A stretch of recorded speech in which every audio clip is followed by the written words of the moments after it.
बिस्मिल्लाहिर्रहमानिर्रहीम। एक और नई स्टोरी के साथ हाजिर खिदमत हैं।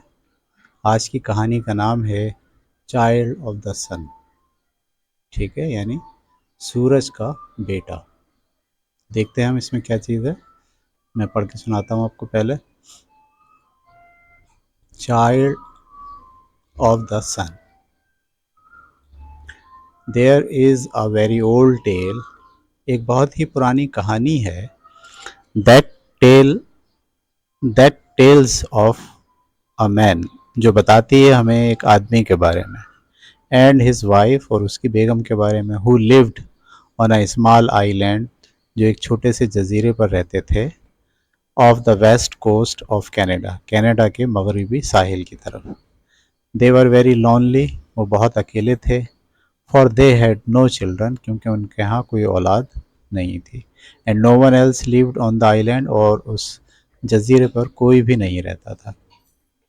One evening when the sky was colour of seagull, एक सुबह, एक शाम, जब sky was colour of seagull's feather, आसमान जो है वो भर गया सीगुल के परों से। ठीक है, ये परिंदे का नाम है seagull.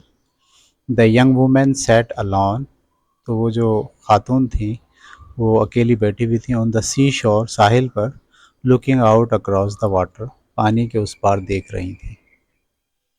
If only we had children, अगर हमारे पास बच्चे होते, they could play on the sand, तो वो खेलते रेत पर, विद मी, मेरे साथ, and I would not be so lonely, और फिर मैं इतनी अकेली नहीं रहती।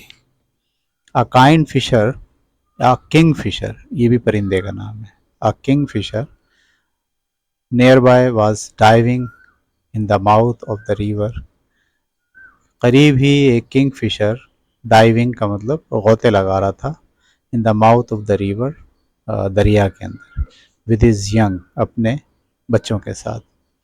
ओ किंग फिशर, तो उसने पुकार कर कहा, O kingfisher, said the young women, उस औरत ने कहा, I wish I had children like you, मेरी भी ख्वाहिश है कि मेरे पास तुम्हारे जैसे बच्चे होते। Then to her amazement the kingfisher replied, उसी वक्त उसकी हैरत की इंतहा नहीं रही जब किंग फिशर ने रिप्लाई किया, look in the seashells, seashells में देखो, look in the seashells, seashells में देखो। सी शेल्स का मतलब वो जो सीपियाँ होती हैं ना, उसको उसने कहा है कि आप उन सी शेल्स में देखें, उन सी शेल्स में देखो। ये कह के वो चला गया। द नेक्स्ट इवनिंग, अगली शाम में, when her husband was away fishing, जब उसका शौहर मछलियाँ पकड़ने के लिए बाहर गया हुआ था, the women set again on the beach, वो औरत फिर साहिल पे बैठ गई, looking out of the sea, और दरिया को या समंदर को देखने लगी। शी सा द सी गुल bobbing up and down on the waves, तो उसने देखा जो सी गुल हैं वो ऊपर और नीचे लहरों के साथ साथ हो रहे हैं। With her brood of young girls, और उनके साथ उनके छोटे जो है वो ब्रूड्स हैं, छोटे जो है वो बच्चे हैं, परिंदे हैं। O seagull, the young women sighed, O seagull, उसने दोबारा से अफसोस भरे लहजे में कहा, I do wish I had children like you, मेरी ख्वाहिश है कि मेरे भी बच्चे होते तुम्हारी तरह के। And the seagull replied, seagull ने भी जवाब दिया, look in the seashells, ठीक है, यानी सीपियों में देखो। Go and look in the seashell, जाओ और जाकर सीपियों में देखो। सब लोग कह रहे सी शेल में देखो। Then suddenly she heard a cry from behind her, उसी वक्त अचानक उसने एक चीख सुनी अपने पीछे। It came from a large seashell, ये आ रही थी एक बड़े से सीपी में से। ठीक है, ये जो ये इसके हाथ में है ना सीपी, इसमें से एक आवाज़ आ रही थी। ठीक है, तो हम देखते हैं क्या हुआ भाई, इसको कैसे बच्चा मिल गया। Seashell lying in the sand, जो कि रेत पर पड़ा हुआ था। पिकिंग इट अप, उसने उसे उठाया। द वुमेन लुक्ड इनसाइड, और उसने अंदर देखा। एंड सा अ टाइनी बॉय, और उसने देखा एक छोटा सा लड़का है। Crying as hard as he could, इतनी तेज़ रो रहा है जितनी तेज़ वो रो सकता है। She carried the baby home, वो उसको अपने घर ले आई। एंड लुक्ड आफ्टर हिम, और उसकी देखभाल करने लगी। He soon grew into a strong little boy, वो जल्दी ही एक बड़ा छोटा सा मजबूत बच्चा लड़के में तब्दील हो गया। One day the boy said to the young women, एक दिन उस लड़के ने कहा उस खातून से, आई मस्ट हैव अ बो, मुझे एक कमान चाहिए। Made from the copper bracelet on your arm, I must have a bow made from the copper bracelet on your arm, मुझे एक कमान चाहिए। तीर कमान होती है ना जिससे तीर चलाते हैं, वो चाहिए जो बनी हुई हो उस कॉपर से। ब्रेसलेट जो तुम्हारे हाथ पर मौजूद है, उसके हाथ में कड़ा है कापर का, वो कह रहा है ये तुम मुझे दे दो, इससे मुझे बनाना है एक bow. The women smiled and to please the little boy, औरत मुस्कुराई और उस लड़के को खुश करने के लिए शी मेड अ टाइनी बो, उसने एक छोटी सी बो बना दी। एंड टू टाइनी एरोज, और दो एरोज भी बना दिए। ठीक है, तस्वीर में क्या है भाई, तस्वीर में ये कोई चीज़ है और ऊपर क्या है, ऊपर लग रहा है ये कोई जिन है या कोई सूरज है, इसकी तस्वीर है अजीब सी। और यहाँ कश्ती के अंदर कोई आदमी कश्ती चला रहा है, और इसमें कोई चुड़ैल टाइप की औरत भी बैठी हुई है। चलें,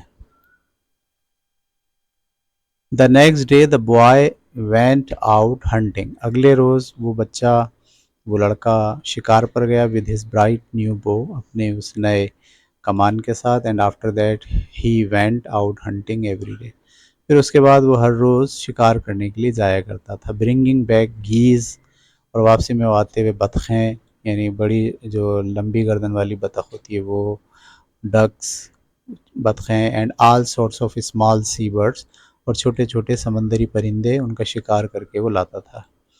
एज ही ग्रे ओल्डर, जब वो थोड़ा जवान हो गया, the boys face turn a deep golden colour, तो उस लड़के का जो चेहरा है वो गोल्डन कलर के अंदर कन्वर्ट हो गया।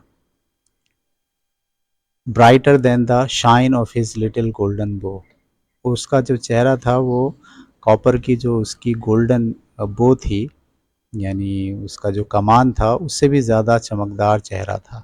And when he set on the beach, और जब वो बीच पर निकलता, यानी साहिल पर निकलता, गैजिंग आउट टू सी, और वो नज़र डालता समंदर पर, द वेदर वाज ऑलवेज काम, तो जो वेदर होता वो ठहर जाता। And there were strange bright lights on the water, और पानी के ऊपर बड़ी अजीब सी झिलमिलाहट वाली रोशनी पड़ती। One day a huge storm below over, एक दिन एक बहुत बड़ा तूफान वहाँ आया। ओवर द ओशियन, समंदर पर। And the sea was so rough, और जो समंदर था वो इतना रफ हो गया दैट के the fisherman could not go out in his boat, कि वो जो मछेरे थे वो अपने कश्तियों में नहीं जा सके। And before long he and his wife and the little boy had no more fish to eat, और इससे पहले, यानी इतने दिन हो गए तूफान को कि उनके पास, बीवी के पास, लिटिल बॉय के पास और उस आदमी के पास खाने के लिए कोई मछली नहीं रह गई। देन द बॉय सेड, फिर लड़के ने कहा, let me go out in the boat with you, मुझे अपने साथ बोट में चलने दो father, because I will conquer the storm spirit, क्योंकि मैं इस तूफ़ान की जो ताकत है उस पर फतह पा लूँगा। ठीक है, the man did not want to go out in the boat, आदमी नहीं चाहता था अपनी कश्ती लेके बाहर जाना। As the sea was so violent, क्योंकि जो समंदर था वो बहुत वायलेंट था, या बहुत गुस्से में था। But the boy continue to plead, लेकिन लड़के ने बहुत ज़िद करना शुरू कर दी। So much that the finally agreed, कि वो फाइनली एग्री हो गया। Together they get out across the stormy sea, दोनों मिलकर एक साथ स्टॉर्मी यानी तूफ़ान वाले समंदर में दाखिल हो गए। चले गए। They had not gone far, अभी वो बहुत दूर भी नहीं गए थे। दे मेट द स्टॉर्म, तो उनसे मुलाकात हो गई स्टॉर्म की स्पिरिट, यानी तूफ़ान की जो रूह है उससे उनकी मुलाकात हो गई। Billowing in the south west, जो कि साउथ वेस्ट की तरफ बिलो कर रही थी, यानी तूफ़ान जनूब मगरिब की तरफ जा रहा था। Where the great winds live, जहाँ पर बहुत बड़ी बड़ी हवाएं रहती हैं। Tossing the little boat this way and that, अब वो अपनी कश्ती को कभी इधर और कभी उधर टॉस कर रहे हैं, चला रहे हैं। The storm speed believe and believe like a wild monster, ठीक है। तो जो स्पिरिट है स्टॉर्म की, तूफान की जो रूह है, वो उसे कभी इधर और कभी उधर फूंके मारे जा रही है। लाइक ए वाइल्ड मॉन्स्टर, जैसे कि कोई बहुत जंगली किस्म का मॉन्स्टर होता है। But for all his billowing, लेकिन उसकी तमाम बिलोइंग यानी हवा चलने से, he could not turn the small boats over, वो उस कश्ती को पलट नहीं सकी। अगरचे कि हवा बहुत तेज़ चल रही थी, लेकिन इसके बावजूद वो कश्ती को पलट नहीं सकी। The boy guided it through the waves, लड़का जो है वो उन मौजों के दरमियान उसको चला रहा था। And soon the sea was काम, और जल्दी ही समंदर जो है पुरसुकून हो गया। ऑल अराउंड देम, उनके चारों तरफ। Then the storm spirit called his friend, फिर वहाँ जो उस तूफ़ान की रूह थी, उसने उसे अपने दोस्त को बुलाया, ठीक है। अब ये जो है इसको क्या कह रहे हैं, ये उस तूफ़ान की स्पिरिट है, ठीक है, जो उसमें तूफ़ान लाती है, हवाएं चलती हैं तेज़ तेज़, तो इसको जो है वो बताया गया तस्वीर में। Then the storm spirit called his friend mist of the sea, फिर जो तूफ़ान की रूह थी उसने आवाज़ दी अपने दोस्त को, जिसका नाम था mist of the sea, to come and hide the water, कि वो आए और आकर पानी को छुपा दे। ये मिस्ट कहते हैं आप धुएं को, ठीक है ना, यानी धुंध जो होती है, धुंध, उसने उस धुंध को आवाज़ दी और कहा कि आए और आकर पानी को छुपा दे। For he knew that when the mist came, क्योंकि वो जानती थी कि अगर मिस्ट आ जाए डाउन नीचे की तरफ, the man and the boy would soon be lost, ये आदमी और वो जो लड़का है वो अपना रास्ता भूल जाएगा। When the man when the man सा मिस्ट ऑफ द सी, जब आदमी ने देखा समंदर की मिस्ट को स्प्रेडिंग अक्रॉस द वाटर, के वो पानी के ऊपर फैल रही है, ही वॉज टेरिफाइड, तो वो खौफजदा हुआ। He was more afraid of mist of the sea than any of his many enemies on the water, वो बहुत ज़्यादा खौफजदा होता था समंदर की धुंध से, किसी और के अलावा, यानी दूसरी चीज़ों के बजाय वो धुंध से ज़्यादा खौफज़दा होता था, जो कि पानी के दुश्मनों में से एक दुश्मन है। तूफ़ान है, ठीक है, भंवर है, ठीक है, तो उस सब में सबसे ज़्यादा उसको डर किससे लगता था, दुश्मन समझता था वो मिस्ट को। बट द बॉय सेड, लेकिन लड़के ने कहा, डोंट बी अफ्रेड, आप घबराइए नहीं, he will not harm you, ये तुम्हें नहीं नुकसान पहुंचाएगा, when I am with you, जब तक मैं तुम्हारे साथ हूँ, ठीक है। ये वो मुझे लगता है वो लड़का है, बच्चा है, बाल इसके लंबे लंबे हैं, ठीक है। चलें देखते हैं अभी क्या, कौन बच्चा है कौन नहीं। आगे, when the mist of the sea saw the boy sitting in front of the little boat, जब उस मिस्ट ने देखा कि जो लड़का है वो कश्ती के बिल्कुल सामने बैठा हुआ है, एंड स्माइलिंग, और मुस्कुरा रहा है। ही डिसअपियर्ड, तो जो मिस्ट थी, धुंध थी, वो गायब हो गई। As quickly as he had arrived, उतनी ही तेज़ी से जितनी तेज़ी से वो आई थी।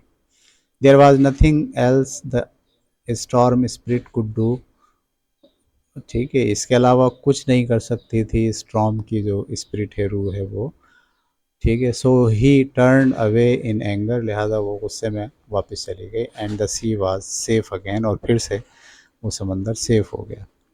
As they set off for home, जब वो लोग वापस पलटे घर की तरफ, the boy taught his father, तो लड़के ने अपने अब्बा को ये सिखाया, अ मैजिक सॉन्ग, एक जादुई गाना सिखाया। विच दे सेंग टू द फिश, जो वो गाते रहे और मछलियाँ पकड़ते रहे। When they heard it, जब वो उनको सुनती थी, the fish swam into the nets, तो मछलियाँ तैर कर छलांग लगाकर जाल में आ जाती थी। एंड बाय इवनिंग, और शाम तक, the boat was loaded up with a fine catch, शाम तक उसके पास बहुत सारी मछलियाँ उन्होंने पकड़ ली थी। Tell me the secret of your power, तुम अपनी इस ताकत का मुझे राज बताओ, सेड द फादर, अब्बा ने पूछा। आई कान टेल यू येट, मैं अभी आपको नहीं बता सकता, रिप्लाइड द बॉय, लड़के ने जवाब दिया। द नेक्स्ट डे, अगले दिन, the boy went out with his copper बो, लड़का निकला अपने तांबे की बू से, यानी वो कमान लेके, एंड एरोज, और अपने तीर लेके, एंड शॉट मैनी बर्ड्स, और बहुत सारे उसने परिंदे मार गिराए। When he got home, जब वो घर पहुंचा, he skinned them, तो उसने उनकी खाल उतारी, यानी पर उतारे, and hung up the skins to dry, और उसने उनकी स्किन को या खाल को सुखाने के लिए लटका दिया। Then he covered himself in the skin of plovers, फिर उसने अपने आप को कवर कर लिया प्लोवर्स की स्किन्स के अंदर। Rose into the air and flew above the sea, और यानी वो उड़ा हवा में और समंदर के ऊपर उड़ने लगा। यानी उसने परिंदों की खालों को जमा किया, उनको सुखाया, उससे अपने लिए एक लिबास बनाया और उसको पहना, और पहनकर उड़ना शुरू हो गया समंदर के ऊपर। Below him the sea was a dull grey, ऊपर से जब उसने देखा तो नीचे जो समंदर था वो डल ग्रे था, ग्रे कलर का मौजूद था। Like a colour of his wing, जैसे कि उसके परों के कलर थे। After flying round the island, पूरे आइलैंड का चक्कर लगाने के बाद, ठीक है, पूरे आइलैंड का चक्कर लगाने के बाद क्या किया उसने, कैम डाउन, वो नीचे आया, he took off the plover's skin, और उसने वो जो स्किन थी वो उतारी, and put on the feathers of the blue jays, and again soared up into the air, उसने पुलोवर की स्किन उतारी, and put on the feathers of blue jays, और ब्लू जाज जेज की स्किन उसने पहन ली, and again soared up into the air, और फिर वो हवा में उड़ने लगा। यानी वो मुख्तलिफ जानवरों की जो उसने स्किन उतारी थी वो एक के बाद एक पहनता और उसको उड़ना शुरू कर देता। The sea beneath him immediately turn to a blue like the blue of his wings, इसी तरह जब वो ऊपर उड़ रहा था तो नीचे उसने देखा तो समंदर जो है वो ब्लू नज़र आ रहा था, बिल्कुल ऐसे जैसे उसके विंग्स होते हैं। Again he flew round the island, उसने चक्कर लगाया पूरे आइलैंड का, and return to the beach, और बीच पर वापस आ गया। This time he put on the skin of robins, अब उसने जो स्किन थी वो रॉबिन्स की पहनी, तीसरा ये परिंदा है रॉबिन, उसकी पहनी, which had a reddish golden colour, जिसका रेडिश गोल्डन कलर होता है ये वाला, ठीक है। फ्रॉम देयर ब्रेस्ट फीदर, उसके जो सीना होता है उस पर जो पर होते हैं वो रेडिश गोल्डन कलर के होते हैं। As he flew high over the sea, जब वो उड़ा समंदर के ऊपर, the waves below him reflected the colour of fire, उसको नीचे जो वेव्स नज़र आई रिफ्लेक्ट करती हुई, झिलमिलाती हुई, वो आग के कलर की थी। Bright gleams of light appeared on the ocean, चमकती हुई सुर्ख रंग की लाइट ज़ाहिर हो रही थी समंदर के ऊपर। And the western sky shone a golden red, और मगरिब की जानिब जो आसमान था वो गोल्डन रेड हो रहा था। When he came back to the beach, जब वो वापस आया बीच पर, the boy said to his mother, अब उसने अपनी अम्मा से कहा, I am the child of the sun, मैं सूरज का बेटा हूँ। It is time for me to go now, अब मेरा वक्त आ गया है कि मैं चला जाऊँ। And I shall leave this island for ever, मैं छोड़ के चला जाऊँगा इस जजीरे को हमेशा के लिए। But I shall appear to you often in the western sky, लेकिन मैं अक्सर तुम्हें नज़र आऊँगा मगरिबी वेस्टर्न मगरिबी स्काई पर, आसमान पर, बादलों में। When the sun shines bright, जब सूरज बहुत रोशन चमकेगा, at the end of the day, दिन के आखिरी वक्त में, यानी मैं तुम्हें दिन के आखिरी वक्त में मगरिब के आसमान पर रेड कलर में चमकता हुआ दिखाई दूंगा। When the sky and the sea at evening are the golden colour, जब आसमान भी और समंदर भी शाम के वक्त गोल्डन कलर के हो जाते हैं, ऑफ माई फेस, जो मेरे चेहरे से मिलता जुलता है, you will know that the next day will be fine, तो तुम जान लेना कि अगला दिन बहुत अच्छा होगा। And there will be neither wind nor storm, और ना तो अगले दिन हवाएं चलेंगी और ना ही तूफान आएगा। And though I have to leave you, I will give you special powers, और अगरचे कि मैं जा रहा हूँ लेकिन इसके बावजूद मैं तुम्हें एक ताकत दे के जाता हूँ ख़ास किस्म की। वेयर दिस मैजिक रॉब, ये कपड़े जादुई पहनना। And if you ever need me, और अगर तुम्हें कभी मेरी ज़रूरत पड़े, you can let me know by sending little white signal to me, तो आप मुझे छोटे से वाइट सिग्नल भेजेंगे। So I can see them from my home in the west, तो मैं अपने घर से आपको देख पाऊँगा। ठीक है, यानी वो आप इस किस्म के जो है वो पर फेंकेंगे मेरे कपड़े पहन के, तो मैं आपको देख पाऊँगा जैसे ये देख पा रहा है।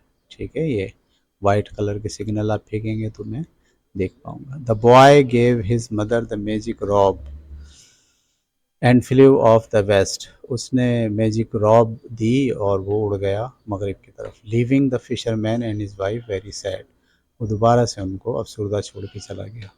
Now when the woman sits in the sand and loosens her magic rope, और जब औरत बैठती है रेत में, एंड लूजेंस हर मैजिक रोप, और वो ढीला छोड़ देती है अपने उस मैजिक रोप को, the wind starts blowing and the sea becomes rough, तो हवा तेज़ चलने लगती है और समंदर जो है वो रफ़ होने लगता है। And the more she loosens it, और जितना वो उसको ढीला करती जाती है, the more the storm wrecks, उतना ही तूफ़ान शदीद होता जाता है। ठीक है, बट इन आटम, लेकिन ख़ज़ां के मौसम में, when mists roll in from the sea and the evening sky is dull, जब जो है वो धुंध छा जाती है समंदर पर, और शाम में आसमान जो है धुंधला हो जाता है। She remembers the boys promise, उसे याद आ जाता है लड़के का promise. Taking the tiny white feathers from the breast of birds, तो वो छोटे छोटे पर निकालती है परिंदों के पेट से, सीने से। She tosses them into the wind, और वो उनको उड़ाती है हवा के अंदर।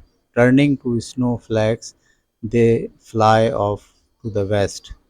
ठीक है, turning to the snowflakes यानी वो जो पर होते हैं वो स्नो फ्लैक्स में, यानी जैसे बर्फ़बारी होती है, धुंध होती है, उसमें वो तब्दील हो जाते हैं। They fly off to the west, और वो उड़कर चले जाते हैं मगरिब की तरफ।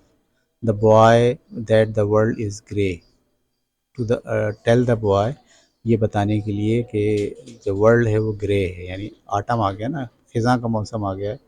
एंड लोनली, और बाहर का मौसम नहीं है और सब जो है वो अकेले अकेले महसूस कर रहे हैं। And that it longs for the site of his golden face, और ये कि बहुत अरसा हो गया है लोगों ने उसके गोल्डन साइट को नहीं देखा है। Then after the sun has fled, फिर जैसे ही सूरज जो है वो ढलता है, द बॉय अपीयर्स, तो उस लड़के का चेहरा नज़र आने लगता है। And the sky is set on fire, और फिर से आसमान के ऊपर सुर्खी छा जाती है।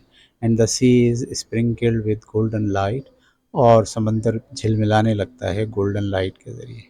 And the people of the earth know that there will be no wind, और लोग जान लेते हैं कि अब हवा नहीं चलेगी द नेक्स्ट डे, अगले दिन। And the weather will be fine, और मौसम जो है वो अब ठीक हो जाएगा।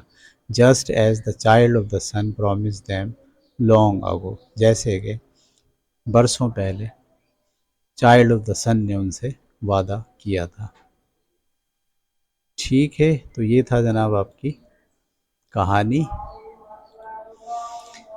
तो कहानी जो है वो बहुत उसमें फैंटेसी है, उसमें ख़यालात हैं, रियलिटी नहीं है, बल्कि जो दुनिया की पुरानी कहानियाँ हैं जिसमें हम ये देखते हैं कि ऐसा क्यों होता है, तूफ़ान कब आता है, तूफ़ान कब रुक जाता है। उसके लिए जो है वो एक फैंटेसी वाली दलील जो है वो बनाने की कोशिश की गई है। तो ये था हमारा कहानी। अब हम इसी कहानी को आप नेटिव लैंग्वेज में सुनेंगे, ठीक है?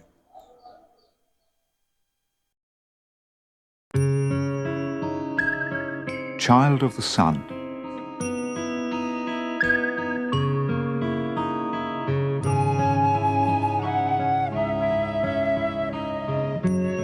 There is a very old tale that tells of a man and his wife who lived on a small west coast of Canada. They were very lonely, for they had no children, and no one else lived on the island. One evening, when the sky was the colour of seagulls' feathers, the young woman sat alone on the seashore looking out across the water. If only we had children, they could play on the sand with me and I wouldn't be so lonely, she said. A kingfisher nearby was diving in the mouth of the river with his young. "Oh, kingfisher," said the young woman, "I wish I had children like you." Then, to her amazement, the kingfisher replied, "Look in the seashells. Look in the seashells." The next evening, when her husband was away fishing, the woman sat again on the beach, looking out to the sea. She saw the seagull bobbing up and down on the waves with her brood of young gulls. "Oh, seagull," the young woman sighed, "I do wish I had children like you." And the seagull replied, "Look in the seashells. Go and look in the seashells." Then suddenly she heard a cry from behind her. It came from a large seashell lying in the sand. Picking it up, the woman looked inside and saw a tiny boy crying as hard as he could. She carried the baby home and looked after him. He soon grew into a strong little boy. One day, the boy said to the young woman, "I must have a bow made from the copper bracelet on your arm." The woman smiled, and to please the little boy, she made a tiny bow and 2 tiny arrows. The next day, the boy went out hunting with his bright new bow, and after that he went out hunting every day, bringing back geese, ducks, and all sorts of small seabirds. As he grew older, the boy's face turned a deep golden colour, brighter than the shine of his little golden bow. And when he sat on the beach gazing out to sea, the weather was always calm, and there were strange, bright lights on the water. One day, a huge storm blew over the ocean, and the sea was so rough that the fisherman could not go out in his boat, and before long he and his wife and the little boy had no more fish to eat. Then the boy said, "Let me go out in the boat with you, Father, because I will conquer the storm spirit." The man did not want to go out in the boat as the sea was so violent, but the boy continued to plead so much that he finally agreed. Together they set out across the stormy sea. They had not gone far when they met the storm spirit blowing in from the southwest, where the great winds live. Tossing the little boat this way and that, the storm spirit blew and blew like a wild monster. But for all his blowing, he could not turn the small boat over. The boy guided it through the waves, and soon the sea was calm all around them.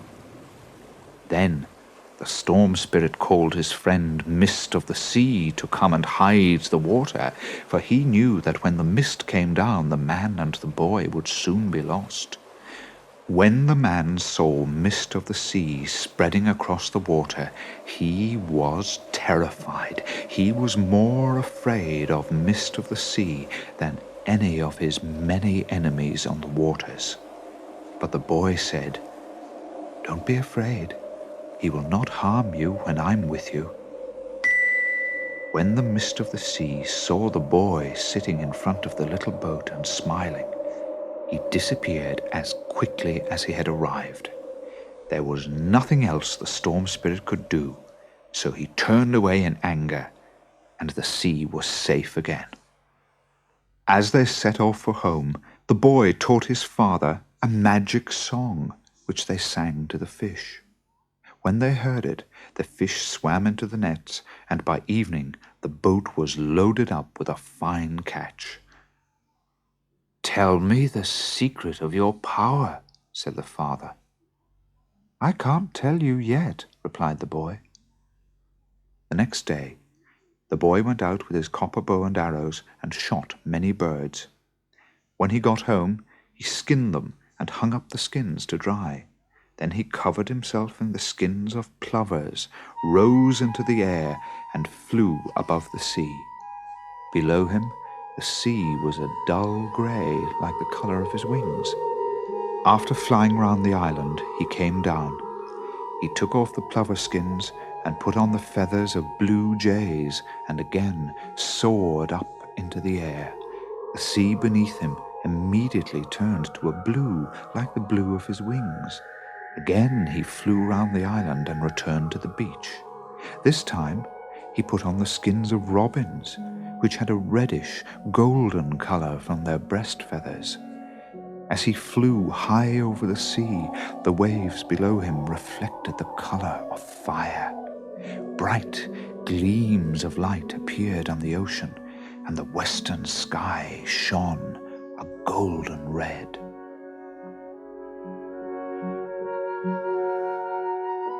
When he came back to the beach, the boy said to his mother, "I am the child of the sun. It is time for me to go now, and I shall leave this island forever, but I shall appear to you often in the western sky when the sun shines bright at the end of the day. When the sky and sea at evening are the golden colour of my face, you will know that the next day will be fine, and there will be neither wind nor storm. And though I have to leave you, I will give you special powers. Wear this magic robe, and if you ever need me, you can let me know by sending little white signals to me, so I can see them from my home in the west." The boy gave his mother the magic robe and flew off to the west, leaving the fisherman and his wife very sad. Now, when the woman sits in the sand and loosens her magic robe, the wind starts blowing and the sea becomes rough, and the more she loosens it, the more the storm rages. But in the autumn, when mists roll in from the sea and the evening sky is dull, she remembers the boy's promise. Taking the tiny white feathers from the breasts of birds, she tosses them into the wind. Turning to snowflakes, they fly off to the west to tell the boy that the world is grey and lonely, and that it longs for the sight of his golden face. Then, after the sun has fled, the boy appears, and the sky is set on fire, and the sea is sprinkled with golden light. And the people of the earth know that there will be no wind the next day, and the weather will be fine, just as the child of the sun promised them long ago. तो ये थी जनाब कहानी जो आपने सुनी। अब हम इसकी एक्सरसाइज करेंगे, ठीक है। तो पहला सवाल ये है, इसका जवाब भी नीचे लिखा हुआ है। सवाल आपको पढ़ना है, अपनी कॉपी में लिखना है, और फिर उसके बाद जवाब को पढ़ना है और जवाब को कॉपी में लिखना है। दूसरा सवाल, तीसरा सवाल ये है, और उसके बाद चौथा सवाल, ये चौथा सवाल है, ठीक है। पांचवा सवाल, छठा सवाल, और सातवां और आठवां नीचे आ रहे हैं। 7वां सवाल, 8वां सवाल, 9वां सवाल। ठीक है, सवाल भी पढ़ते जाइए, जवाब भी पढ़ते जाइए, और जवाब जो है वो अपनी कॉपी में इसके जवाबात लिखते जाने हैं। 10 सवालात के बाद अब यहाँ से शुरू होती हैं फिल इन द ब्लैंक्स। इसमें 10 खाली जगह हैं। ठीक है, हर खाली जगह में क्या आएगा इसको आपको सोचना है, और सोच के मुनासिब लफ्ज़ इसके जवाब में लिखना है। ठीक है, छठा है, 7वां है, 8वां है, 9वां है, 10वां है। ठीक है, ये आंसर्स मैं मिटा देता हूँ यहाँ से। उसके बाद इसके एमसीक्यूज़ हैं। एमसीक्यूज़ में पहला एमसीक्यू आपको लिखना है कॉपी में, और जो सही जवाब है चारों में से वो आपको मुंतखब करके लिखना है। फिर दूसरा एमसीक्यू, दूसरे एमसीक्यू के बाद तीसरा एमसीक्यू। ठीक है, इसके भी 4 जवाब हैं। फिर ये चौथा, पाँचवा, छठा। ठीक है, छठे के 4 जवाब नीचे हैं, इनमें से 4 में से कोई एक सही है, वो आपको सोच के लिखना है। 7वां, 8वां, 8वें के बाद 9वां, और 9वें के बाद 10वां। ठीक है, ये 10 एमसीक्यूज़ आपको कॉपी में लिखना है। उसके बाद 10 ट्रू फॉल्स हैं। हर जुमले के आखिर में आपको देखना है कि जुमला सही है या गलत है। अगर सही है तो उसके आखिर में ट्रू लिख देना है, और अगर गलत है तो उसके आखिर में फॉल्स लिख देना है। ठीक है, चले जनाब, तो इस तरह से हमारी ये इंग्लिश की स्टोरी ख़त्म हुई, और इसका काम आपको करना है। 3 दिन तक आप इसको पढ़ सकते हैं। पढ़ने का एक तरीका ये है कि जो साउंड की जो नेटिव साउंड में, असल आवाज़ में जो इस स्टोरी को सुनाया गया है, आप उस स्टोरी को सुने 2-3 दफ़ा, और फिर एक बार साउंड को बंद करके आप ख़ुद उसको पढ़ने की कोशिश करें। इस तरह आपकी रीडिंग पावर भी स्ट्रॉन्ग हो जाएगी। ठीक है, अगली कहानी तक के लिए इजाज़त दीजिए। अल्लाह हाफ़िज़।